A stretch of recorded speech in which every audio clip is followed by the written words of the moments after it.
Okay, everybody, good morning. We're starting up again after our last session was on Thursday, so it's a few days. What we're in the middle of is a discussion of how the Yud, the first letter of Hashem's four-letter name, represents a kind of bridge between the infinite, unknowable light of God on the one hand, and on the other hand, the aspect of creation which takes on definition, the aspect of the divine creative force which leads to a world of differentiation. So the last time we met, we talked about the fact that the Yud itself alludes to this kind of bi-directionality of the process of creation, that the Yud has two elements in it, that there's the aspect of the Yud which is facing, as it were, upward towards the infinite unknowable light of God. Okay, we talked, that was what the last subject that we discussed. We saw different terms which allude to this aspect of the Yud. Of course, it's not just the Yud, but it's also Chokhmah, the Sphira of Chokhmah. That's this aspect of the Sphirot, which is pre-differentiated, predefined. And that aspect of the Yud is, there was a term, Pliyat Chokhmah, the wondrous or hidden aspect of Chokhmah, right? The part of Chokhmah which faces upwards, right? Not down towards concrete creation, but upwards towards the unknowable infinite. We also saw another term, Omek Chokhmah, the depth of Chokhmah, and that was based upon a pasuk, Ma'od amku machshotecha, how deep are your thoughts, O God? So it uses the word machshava because we're relating to the idea of Chokhmah, right? This divine wisdom, that term. And at the same time, it's Ma'od amku machshotecha, how deep are your thoughts, right? So it's the deep, unknowable, or pliot de Chokhmah, right? The hidden aspect of Chokhmah. So today we're going to segue to talking about the second aspect of the Yud, the part of the Yud that faces down, right? So to put it in terms of the Sphirot, we're talking about the aspect of Chokhmah which faces towards Binah, right? Binah being the next Sphira, which is the analytical differentiation, form, etc. Okay, so that was an introduction to get a kind of a running start of what we talked about last week, and then feel to start with the next chapter was chapter 23. Chapter 23, Kaf Gimel. V'hinei hasheni b'madregot abin nekuda. Hu mashiesh nekuda she'eno b'tmuna ot yud. So now we're going to be talking about the second aspect of the Yud, right? So first half of the Yud is the part of the Yud which faces up, the unknowable aspect. And now we're going to talk about the second aspect, which faces down towards definition. Kigam hayud hu b'tmunat siur ot ol kol panim. You know, the Yud itself is, after all, it's a form of a letter. Even though it's really tiny, it's a letter, right? Yud is a letter. Because if we're really talking about something which is completely ineffable, completely unknowable, so we couldn't even use a letter, right? The mere fact that the Yud is a very humble letter. Doesn't get much humbler than that. Right, look at that humble letter, right? So that's a very humble letter there. So, but the fact is, and the fact that it's so humble is a reference to alluding to the kind of the ayin, the nothingness, ayin with an aleph, nothingness, right? However, it's still a letter. And as soon as you talk about being a letter, that's already relating towards something, not nothing, right? That's the tension. The tension between something and nothing, or nothing and something, okay? So after all, it's a letter. Aval nikuda levad, but it's a little tiny letter, right? It's just a dot. Belishum tziur, hu shemoreh al bechinat ha'elam v'heder v'hitpashtut. So the fact that it's very, very small So that's an allusion to the kind of nothingness aspect of that initial step in the creative process. Shabilti efshari lavo bahasagada bina. If we're only talking about the very humble aspect of the yud, so that cannot relate to the next step in the process of creation, which is bina.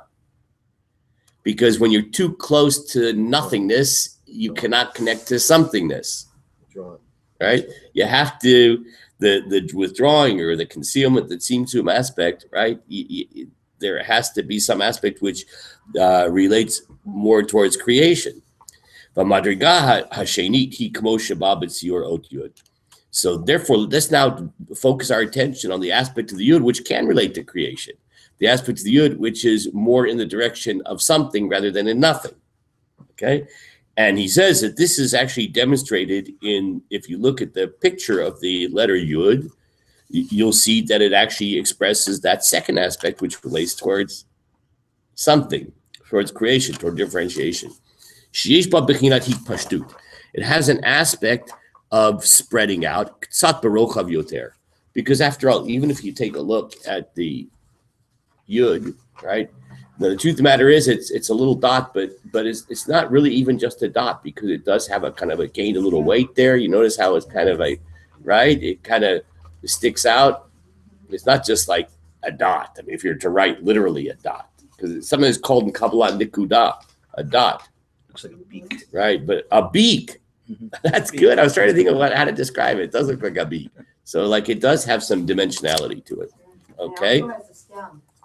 And thank you, because that's exactly the next phrase here. B'shtei kotzin lamalo lamata. And then we have the two, kotz is a thorn, right? So that's the term which is used to describe this thing that goes up and the thing that goes down, right?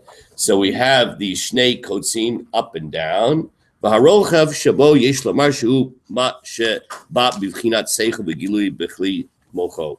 The fact that it has some beakness to it, I'll quote the great Kabbalistic sage over here, Zev Steiner. He is now famous all over the digital universe. I mentioned his holy name. So that is an allusion to the fact that it is an aspect of the intellectual process which can ultimately be expressed and contained within the vessels of his cranium. That ultimately can be expressed through cognition. So the fact that it has a lower thorn,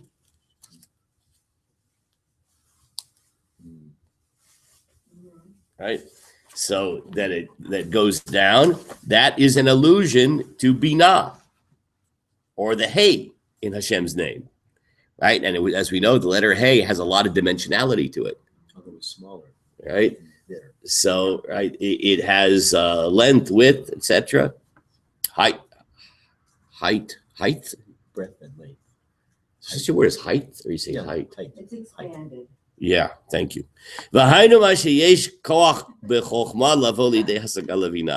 So that's an allusion to the fact that there is a force or a potential in Chokhmah which can come to expression in Binah. Shehu heifich bechinat Chokhmah be'etzem, which is the opposite of the aspect of Chokhmah in its essence. Shehu bechinat ayin vehelem, which is the aspect of nothingness and hiddenness. So Yud or Chokhmah has this very interesting dual aspect. It has the aspect of hiddenness, nothingness, of ayin, right? And at the same time, it has an aspect which flows down into Binah, which has the potential, the capacity to give birth to differentiation, to particularization. Ukanal, the bechinat ayin de chokhmah bechinat helen legamri. V'gam bechinat hahit pashtut de chokhmah hariu bechinat nekuda adayin. But even the aspect of chokhmah, which flows into expression, differentiation, it's still very, very faint. It has the aspect of nikuda. Shekol ha'inyan sichli nitpas b'nikuda klalit adayin. Now, here's a really interesting aspect here, that there are two ways of grasping something. You can grasp something in its general oneness, or you can grasp it in its particularity. V'hu b'chinat ayin legabe habina.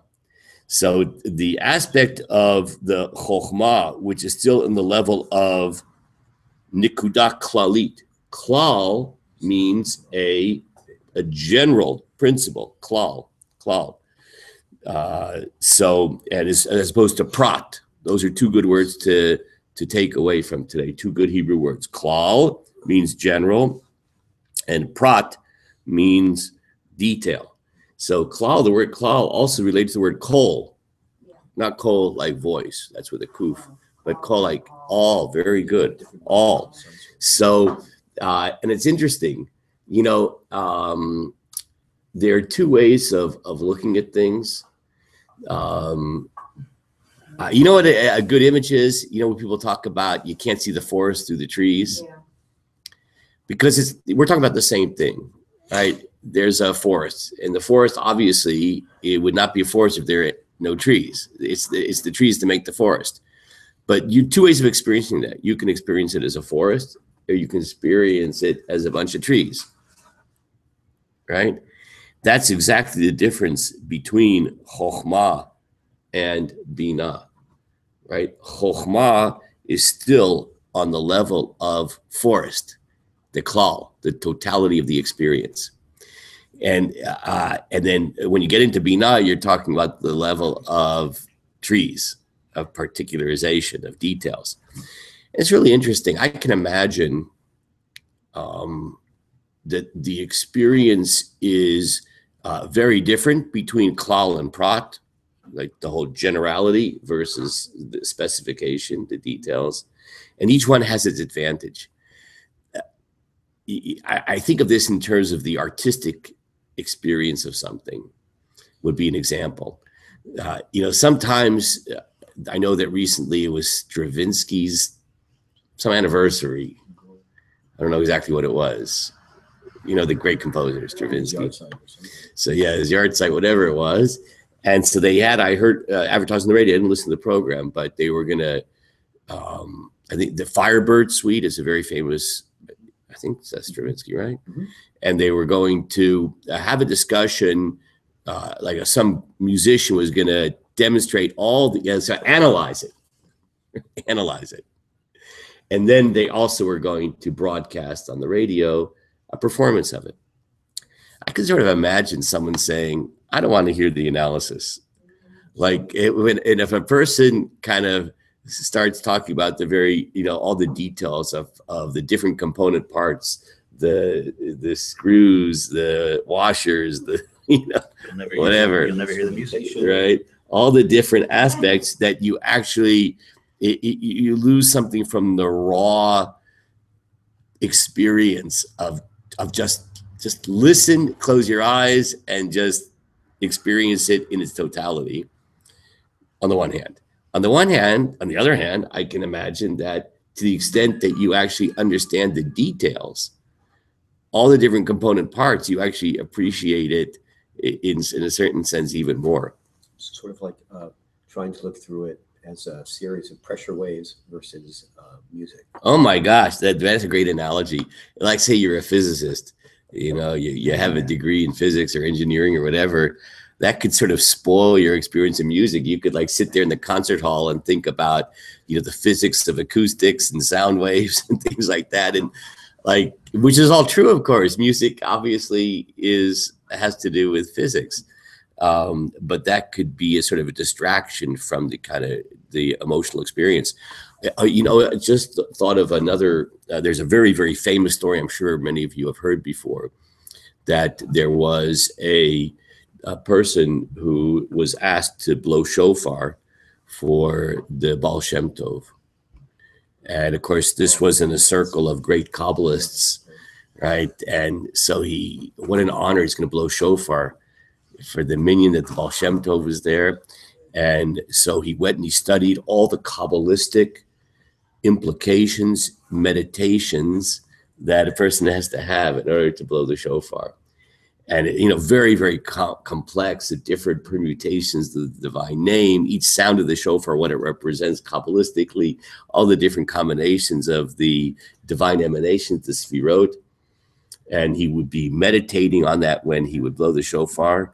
And it was so complicated, he wrote it out on a little cheat sheet. He had a little note there in order that he shouldn't forget it, because it was so incredibly complicated. And the time came to blow shofar. He reaches into his pocket to take out his cheat sheet with all the Kabbalistic meditations. And oh my God, he couldn't find it. Couldn't find it. And he's like devastated. How's he going to blow shofar for the Baal Shem Tov? He lost his cheat sheet with all the mystical permutations and meditations. He started to cry, completely brokenhearted, right? And he just blew shofar like that.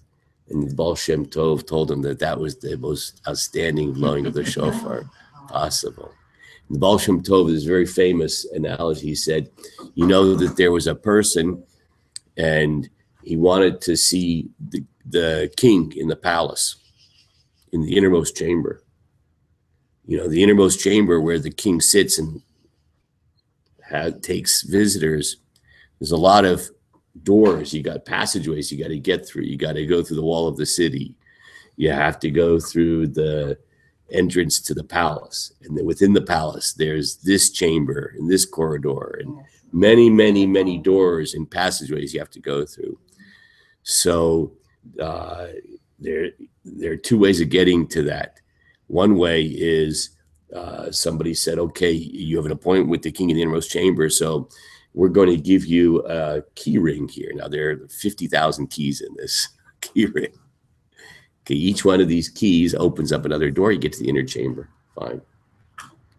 But then there's another way. There's an axe.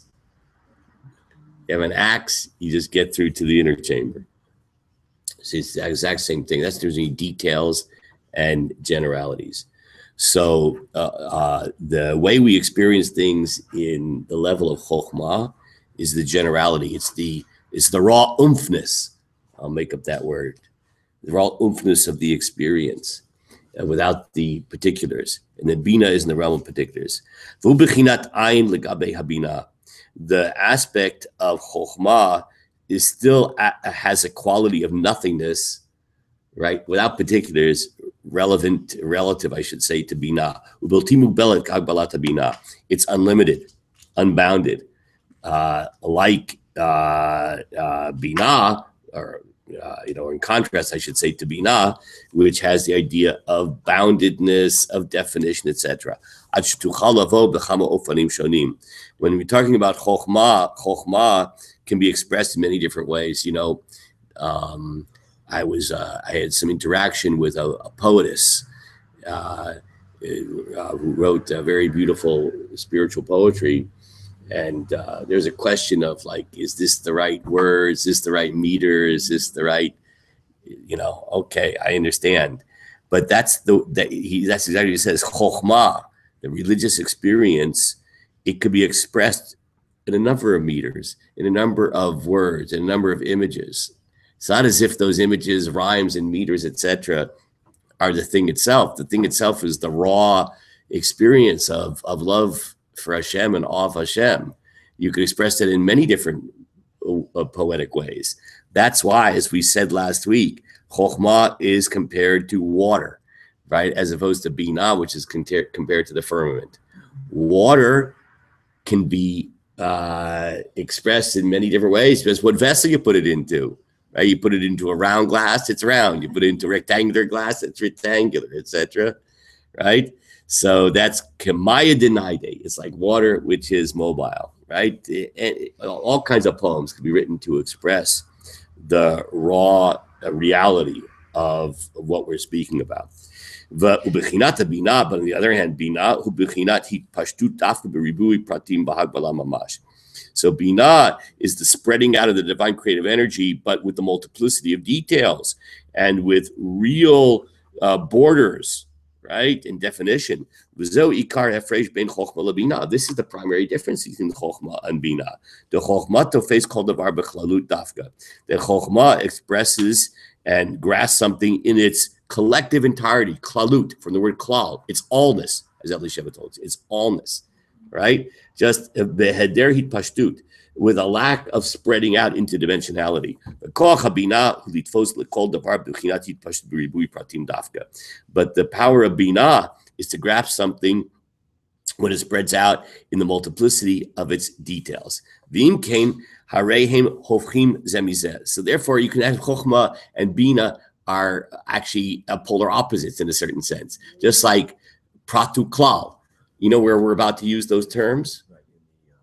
When we recite the way you analyze the Torah. When you analyze the Torah, there are passages in the Torah that talk about issues in the sense of klal, make a generality. And then there are passages in the Torah which talk about things which are specific. So generality, specific. And how we interpret the fact that sometimes things are talked about as a klal, as a generality, sometimes as a specific. So but klal and specific, klal and prat, generality and specific, those are opposites. They're in contrast to each other, right? So that's the same relationship as Chokhmah and Binah, klal, prat, generality and specific. What unites, in a certain sense, they're opposite, but they're connected, obviously. One flows in the other. Well, what unites them? The lower coats of the yud, the lower thorn of the yud. Okay, that's what unites them all together. Shehu hanitiyah ela binah, because that is that which inclines towards binah. It's chokhmah as it flows into binah. V'inyanhu kamosh katuba sefer yitzirah. Now, this is also expressed in one of the earliest Kabbalistic books. Please put in your seatbelts here. Do not share this with the riffraff out there who are not on the level to understand this, like the great Kabbalistic sages in this room. So in Sefer Yetzirah, the book of creation, book of formation, as a matter of fact, R.A. Kaplan, the great R.A. Kaplan, the blessed memory of R.A. Kaplan, he published a translation of this book with voluminous footnotes. Okay, so if you want to try your hand at this, it is available in a multilingual edition. It says in Sefer Yetzirah the following: Havein b'chokhmah v'chacham b'bina. Understand through chokhmah and be wise through bina. That's what it says there. So I'm a little bit confused. It should have said be wise through wisdom and be understanding through understanding. There's, understanding and wisdom are two different intellectual processes. So it should have said, you want to be understanding, use your faculty of understanding. You want to be wise, use your wisdom. You want to be wise, use wisdom to gain wiseness. What? Oh my gosh, too early to get the grammar right there, but you get the idea. But that's not what it says in Sefer Yetzirah. It says, Havein b'chokhmah, right? Be wise through chokhmah, through wisdom. Gain understanding through wisdom, and gain wisdom through understanding. That's the Sefer Yetzirah is alluding to the interplay between chokhmah and binah. Sheish b'chinat binah b'chokhmah. Because in fact, there's an aspect of binah in chokhmah, right? The part that flows downwards. And that's what it means in Sefer Yetzirah. Havein b'chokhmah. Gain understanding through chokhmah. But there's also the aspect of chokhmah, wisdom and understanding. So that's what it means. Sefer Yetzirah says, be wise through understanding. Right? Because everything's flowing into the other thing as you flow downwards. So there's the wisdom that flows into Binah, and then Binah is receiving from wisdom. So that's how Sefer Yetzirah expresses it. So be understanding through wisdom and be wise through understanding. We'll pause at this point and we'll go on Bezrat Hashem tomorrow. Have a wonderful day, a wonderful, amazing day.